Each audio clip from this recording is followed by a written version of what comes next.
Nagsimula na ang pagbigay ng buffer stock ng National Food Authority sa mga lokal na pamahalaan sa gitna ng food security emergency. Babala ng Department of Agriculture, hindi maaaring ibenta ang NFA rice ng mas mataas pa sa 35 pesos kada kilo. Nakatutok si Bernadette Reyes. Tila umaapaw ang supply ng bigas sa NFA warehouse na ito sa Valenzuela. 25% broken o mas kilala sa tawag na well-milled rice yan, na buffer stock ng NFA at pinayagan ng ibenta sa publiko sa ilalim ng food security emergency. Kanina, nagsimula na ang pag-release ng NFA rice sa ilang local government units na nauna nang nagpahayag ng interes na bumili ng bigas. Binibenta ito ng Food Terminal Incorporated o FTI sa mga LGUs at government agencies sa halagang 33 pesos kada kilo. Ang nakabiling LGU o ahensya naman, ibebenta ito ng 35 pesos sa mga mamimili. Pero may ilang LGU tulad ng San Juan City at Camarines Sur na hindi na raw papatungan ng presyo ng bigas.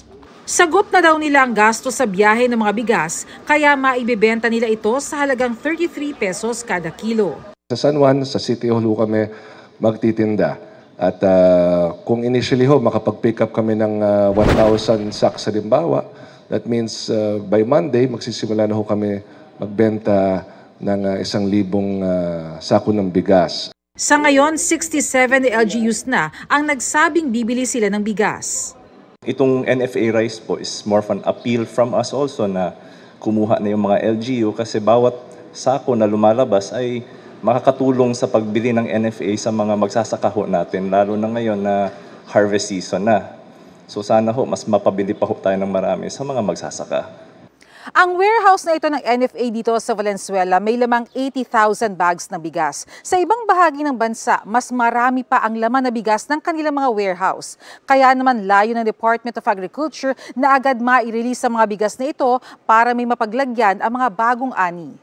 We need to really unload our stocks as fast as possible. So kung ano hingi ng LGU, sino mauna, then we will stop at 150,000 tons. But then, malamang the most likelihood na mangyayari kung mabawasan na laman ng warehouses, ay namimili na kami ng palay ngayon . So malamang itutuloy natin yan hanggang maubos yung almost 300,000 tons. Babala naman ng DA, hindi maaaring ibenta ang NFA rice ng mas mataas sa 35 pesos kada kilo. Delikado yan dahil baka naman ibenta nila na mas mataas.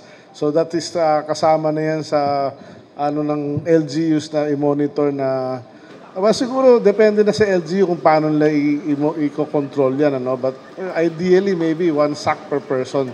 Kung kukunin mo yan at bibenta mo ng 40 or 38, yung tingin ko mali na yun, di ba? Para sa GMA Integrated News, Bernadette Reyes, nakatutok 24 oras.